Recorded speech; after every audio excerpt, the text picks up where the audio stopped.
pour soutenir tout cet écosystème de la Genève internationale, de l'économie, du dialogue, en effet? Monsieur Bidot, comme Isabelle vous a présenté, vous êtes le porte-parole du ACNI.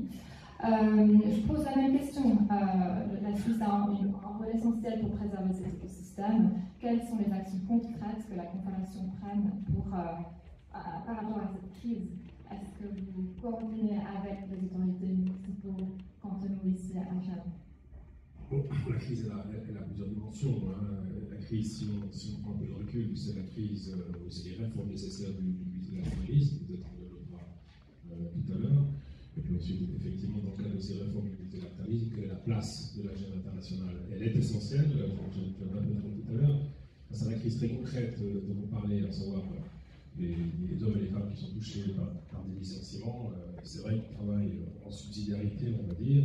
C'est pas directement mon département qui est concerné, mais c'est la migration qui, elle, doit faire face effectivement à des prolongations de cartes de légitimation, enfin, une certaine souplesse de manière à pouvoir faire face à ces licenciements. Après, qu'est-ce qu'on fait pour l'agenda international? Tout d'abord, les financements qu'on doit garantir, c'est vrai, Mme Ferrari l'a dit tout à l'heure, nous aussi, on doit faire face à des économies.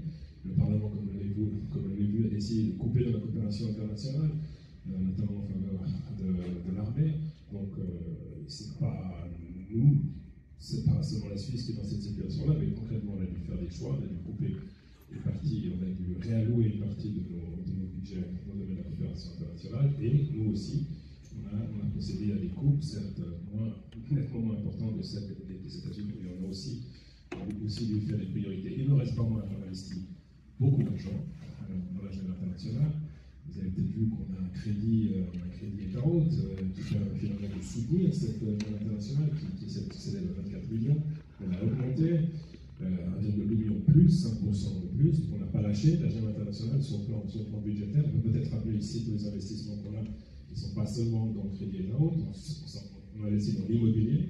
C'est essentiel, cette agenda internationale, c'est des hommes et des femmes, mais aussi c'est l'immobilier. On a la FIPOA, on vient d'accorder un prêt pour rénover l'OIM à 44 millions. On a aussi dans le CICR aussi, parce qu'on a aussi directement les organisations qu'on finance nous-mêmes, et les centres de Genève. Voilà, on est là financièrement, mais ça ne suffit pas, tel que je l'ai dit avant. La crise dans laquelle on est, c'est une crise qui a plusieurs raisons. Tout d'abord, une crise financière, on en a parlé, notamment en Europe, une volonté de se réarmer, malheureusement parfois contre, ou en tout cas en défaveur par rapport aux investissements dans les organisations internationales. On a un contexte géopolitique qui remet en question, je dirais, les équilibres politiques, la manière dont on perçoit le multilatéralisme, notamment suite aux décisions de M. Trump, mais pas seulement. Une crise de légitimité de l'ONU, elle précédait l'arrivée de l'administration Trump. Moi, j'ai passé deux ans avec M. Cassis au Conseil de sécurité, j'ai vu les blocages. Donc, on est dans un moment où on ne peut pas penser ce multilatéralisme sans penser à la manière de réformer. Ce multilatéralisme, c'est essentiel. Ce n'est pas moi qui le dis, c'est d'abord M. Gutiérrez. Les réflexions de M. Gutiérrez dans le cadre de son UN 80, c'est exactement ça. Comment est-ce qu'on peut être plus efficace? Comment est-ce qu'on peut focaliser le multilatéralisme? Comment est-ce qu'on peut penser des synergies? Comment est-ce qu'on peut éviter les doublons? Comment est-ce qu'on peut travailler en subsidiarité avec notamment le secteur privé? Ces raisonnements-là, c'est mon raisonnement. Et je vous dis, c'est pas facile de vous dire ce qu'on va faire exactement, mais je dois dire qu'on est passé dans plusieurs phases. Je pense que là, on a observé, la Suisse l'a souvent dit, cette machine doit se réformer. Elle doit être plus efficace et efficiente. Ça, on l'a dit à plusieurs reprises, on est l'un des pays qui ont toujours dit ça. Dans le cadre de toutes les organisations dans lesquelles on est actif, notamment à l'OMS, on a beaucoup poussé pour renforcer les synergies, peut-être on va prendre du temps pour savoir ce qu'on veut véritablement. Quel est ce nouveau multilatéralisme? Mais ce qu'on sait, notamment au plan européen, c'est qu'on n'est pas seul. C'est que l'ensemble de l'Europe a un intérêt au multilatéralisme, l'ensemble de l'Europe a un intérêt pour la Genève internationale, ça c'est très important. On a beaucoup de discussions sur les conférences de paix qui peuvent avoir lieu ici et là, sur la question notamment ukrainienne et russe. Les Européens, c'est une nuit blanche quand ça se passe à Riyad et pas chez nous. Le nombre d'États européens qui nous ont contactés pour nous dire la prochaine année d'ici Parce que vous êtes au centre de l'Europe, et ça c'est un point important. Je pense qu'on doit redéfinir le multilatéralisme avec nos collègues européens, mais pas seulement. Ce qui est assez difficile dans la situation dans laquelle on se trouve, c'est que les alliances changent. Je pense qu'au niveau européen, on sait où on est. Mais après, les alliances changent. 2 ans au Conseil de sécurité, je peux vous dire qu'à travers le blocage des pays phares, les alliances, ça donne le tournis, hein, et elles sont parfois difficiles à anticiper. Hier, la Suisse, avec Singapour, dans le cadre de l'OMC, a déposé une motion suivie par justement des pays qui n'étaient pas toujours dans les alliances pour un commerce sans entrave. Et ça, c'est une initiative qui est correcte. On va devoir repenser les alliances. Tous les deux donc parlementaires à Berne. Vous êtes tous les deux très sensibles aux questions internationales et spécialistes aussi des questions internationales. Donc ma première question, elle est pour vous deux, au fond. Est-ce que vous avez l'impression que cette Genève internationale, qui est indispensable, comme l'a dit Nicolas Rigaud, est-ce qu'elle est comprise, cette Genève internationale à Berne, au Parlement fédéral, tant au Conseil national qu'au Conseil des États? Ou bien est-ce qu'il y a une sensibilité, je dirais, différente entre les élus de Suisse romande, de Suisse alémanique et du Tessin, et des Grisons? Honneur au Conseil des États. C'est gentil, mais protocolairement, le Conseil national est première chambre. Merci de m'avoir invité, merci pour ce débat. J'ai écouté avec attention ce qui a été dit tout à l'heure. Et avant de vous répondre, j'aimerais quand même faire une remarque parce que je crois qu'on se trouve effectivement dans une situation de crise, mais qui n'est pas seulement une crise de la Genève internationale, ça a été rappelé. Moi, je pense que c'est une crise du droit international public, ça a été dit par M. Vidot tout à l'heure. C'est une crise du droit humanitaire aussi, puisqu'il n'est plus appliqué, ou en tout cas il est appliqué avec un double standard, et donc ça pose problème au niveau international. Il y a la remise en cause de l'architecture onusienne, parce que les États-Unis se sont retirés de l'OMS, mais l'Argentine a suivi. On peut imaginer que demain, ça se passe avec d'autres organisations, l'OIM ou autre. Et puis, on a aussi une remise en question pour nous, Européens, de l'architecture qui est l'architecture sécuritaire, puisqu'on est sous la menace constante, pas nous, mais l'Europe, finalement d'un retrait des États-Unis au niveau financier, si ce n'est complètement de l'OTAN. Et puis, on a maintenant, le dernier événement, c'est celui de la remise en question de la question commerciale et des commerces. C'est pas nouveau tout ça, parce qu'on se rappelle que l'OMC est bloqué depuis le premier mandat de Trump. Donc on pouvait effectivement imaginer que toute cette remise en question du système allait venir, mais peut-être pas avec la vitesse à laquelle on connaît. Donc nous, ici à Genève, on est dans une situation où tout d'un coup, c'est la rapidité de la dynamique qui est mise en place. Mais cette rapidité de la dynamique, elle ne touche pas seulement la Genève internationale, mais elle touche nos esprits. On est sidérés encore de la situation, mais on est sidérés à Genève. Mais je pense que mes collègues à Berne sont aussi sidérés et sont un peu dans une dynamique aussi d'incompréhension ou de désarroi face aux situations. Et puis, le phénomène de repli identitaire nationaliste auquel on assiste aux États-Unis, on le voit aussi dans l'Europe et on le voit aussi au Parlement suisse. C'est-à-dire, vous avez des courants qui sont de défense de la Suisse avant tout autre intérêt international ou de solidarité internationale qui s'expriment de manière très claire. La décision vis-à-vis de financement au UNRWA montre bien les difficultés que nous avons au Parlement suisse pour rester dans une dynamique finalement de coopération internationale, d'efforts vis-à-vis de la coopération internationale. De nouveau, des décisions de coupure dans les crédits de la coopération internationale s'inscrivent également dans ce repli. L'augmentation massive des budgets pour l'armée, encore la semaine passée ou cette semaine, c'était d'augmenter encore l'achat de munitions au-delà du nécessaire. On voit donc qu'il y a une situation. Mais je pense qu'on a vu qu'à Berne, systématiquement, les crédits qui ont été demandés pour le financement de rénovation, de démolition, de reconstruction des bâtiments des institutions internationales, ces crédits ont toujours passé la rampe. Il n'y a pas eu d'obstacle majeur. Donc on voit que sous cet angle-là, il y a une confiance qui est là sur les institutions qui font, on va dire, le hardware de la Genève internationale. Il y a eu, il y a quelques années, en raison de la crise de la FIPOA, peut-être une situation un peu compliquée, mais maintenant, je dirais que c'est là. Et puis, je pense qu'on aura la surprise aussi avec l'État hôte d'avoir peut-être un nouveau élan pour la question des bâtiments appartements. Les parlementaires ne l'ont pas saisi.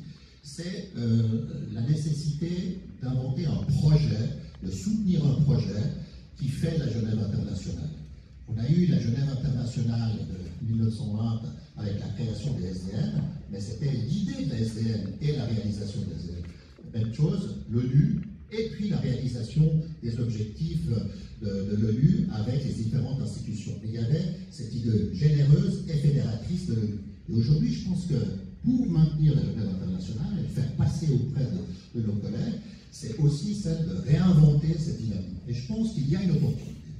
Il y a une opportunité, nous arrivons à la fin des SDG Agenda 2030, et puis je pense que Genève, qui a très bien été mise en évidence par Michael Muller quand il était directeur de l'UNGF, il a très bien expliqué et montré comment la Genève internationale est en fait le moteur, le centre de réflexion autour de l'agenda 2030. Et donc, on peut, et j'espère que notre chef du département et le Conseil fédéral saisissent cette idée, pour être le moteur de l'après 2030.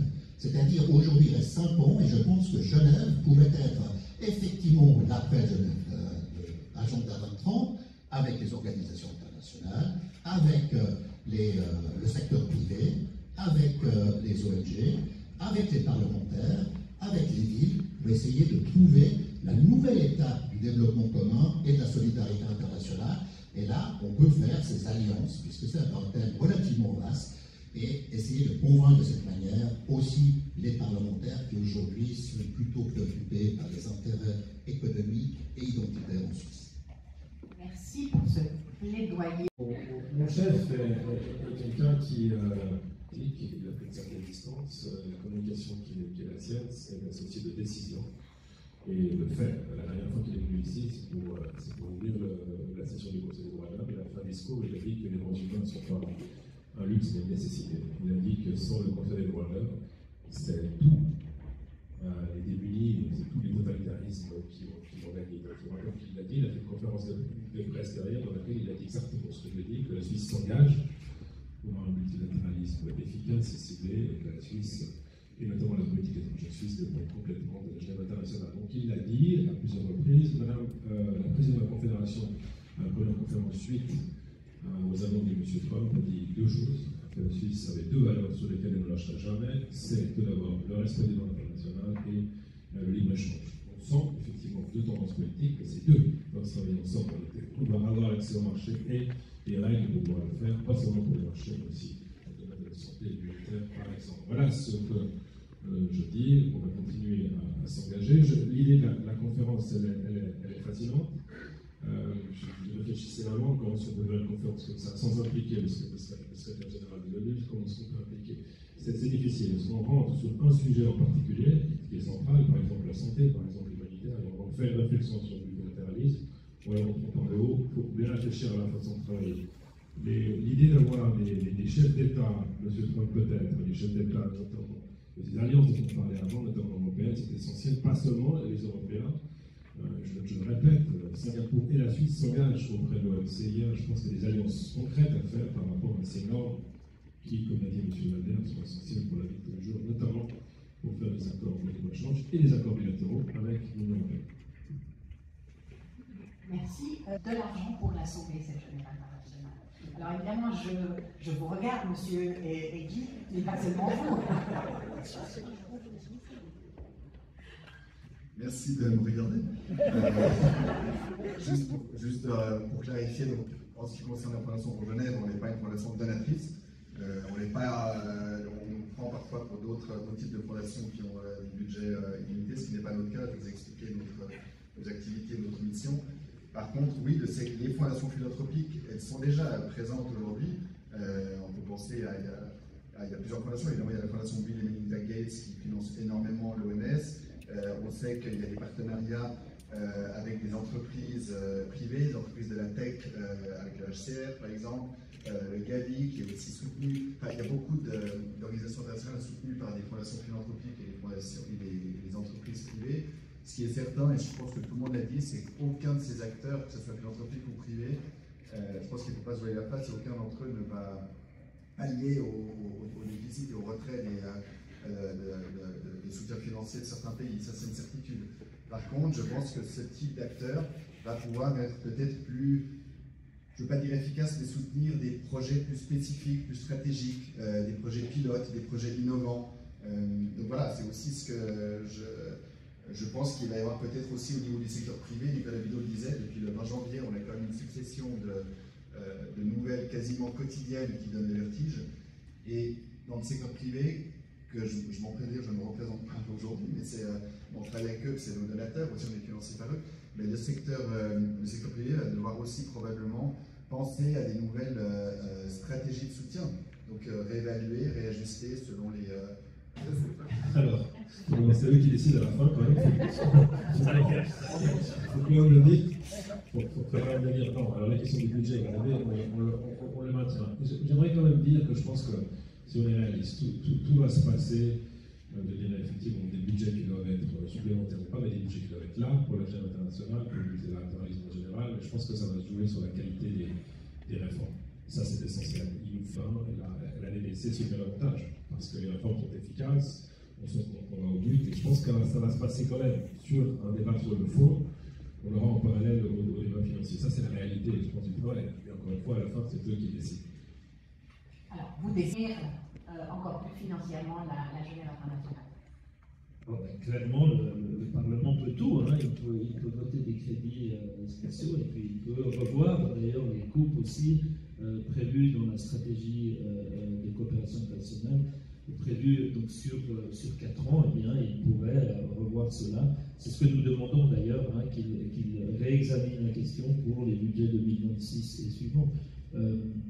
C'est clair que j'entends bien Nicolas Bidot sur la qualité, le fait que c'est un peu enfin c'est pas un leurre, c'est vrai, certaines organisations doivent se réformer et deviennent plus efficaces. Mais il y a aussi derrière les coupes américaines, et la plupart des coupes, et les coupes qui resteront, nous le verrons après les 90 jours, seront hautement politisées et hautement politiques. La sortie de l'OMS n'est pas liée au fait que l'OMS serait efficace ou inefficace, c'est lié à une idéologie politique liée aux anti-vax et d'autres que l'on connaît ici aussi. Donc il faut faire très attention aussi avec ce discours qui voudrait que finalement ces coupes vont permettre une meilleure efficacité et une meilleure des budgets de coopération internationale devant le désastre qui s'annonce. Donc j'espère que le Parlement reviendra sur sa position et qu'on pourra avoir quelques hausses de financement. Monsieur Samarona. Oui, mais le Parlement peut tout décider, mais il peut aussi décider de couper, pas seulement de demander. Ça, c'est un peu l'enjeu actuel, c'est-à-dire qu'il faut regagner, je dirais, une dynamique d'être hégémonique politiquement autour de la Genève internationale, des institutions onusiennes, et c'est toute la bataille qui est en cours. Alors, il est vrai, c'est-à-dire le département des affaires étrangères a indiqué qu'il y avait 5% d'augmentation du budget, mais ça reste extrêmement peu vis-à-vis des enjeux qui sont là. Mais il est vrai, mais là je ne jette pas forcément la pierre au chef du département, c'est qu'il y a une dynamique majoritaire au Conseil fédéral de réduire les dépenses fédérales. Et que dans ce contexte-là, on peut souligner que c'est effectivement favorable d'avoir pu gagner ces 5%. Il n'en reste pas moins que nous avons une bataille à mener, qui est la bataille au Parlement d'essayer d'augmenter encore, dans le contexte actuel, l'appui de l'État hôte finalement à la Genève internationale. J'espère, ça va venir dans quelques semaines, normalement, que ce soit d'ailleurs un appui d'investissement pour renforcer finalement et fixer ici non seulement les institutions, mais également les conférences, ce qui paraît essentiel, mais également peut-être pour renforcer et maintenir aussi les versements dans les institutions. Je rappelle que beaucoup d'institutions, même de taille moyenne ou petite, quand elles bénéficient de l'appui de l'État suisse, elles peuvent le faire valoir auprès d'autres États pour avoir des donations, des subventionnements. Cet élément-là est essentiel. Et puis, l'image globale de la Suisse est considérée comme effectivement le pays des droits de l'homme, comme le pays des institutions onusiennes et autres. Et donc, si la Suisse commence à se retirer, même de manière modeste, et finalement, ça donne aussi, dans le trend actuel, elle devrait être en fait à contresens et montrer que finalement elle y tient et être un exemple et être exemplaire pour les autres pays, pour éviter que des pays européens ne s'inscrivent dans cette dynamique. Donc c'est vrai, il y a beaucoup de travail politique, de conviction à Berne, mais aussi du point de vue du gouvernement suisse et du ministère des Affaires étrangères, un travail de mobilisation d'autres pays, d'autres gouvernements. Merci. Avant de... Je crois vraiment à ces valeurs, à l'importance de maintenir cette plateforme, à l'importance de la solidarité. Donc c'est vraiment autour de ça que j'essaierai de convaincre. Merci. Isabelle Falconier va nous rejoindre pour les questions.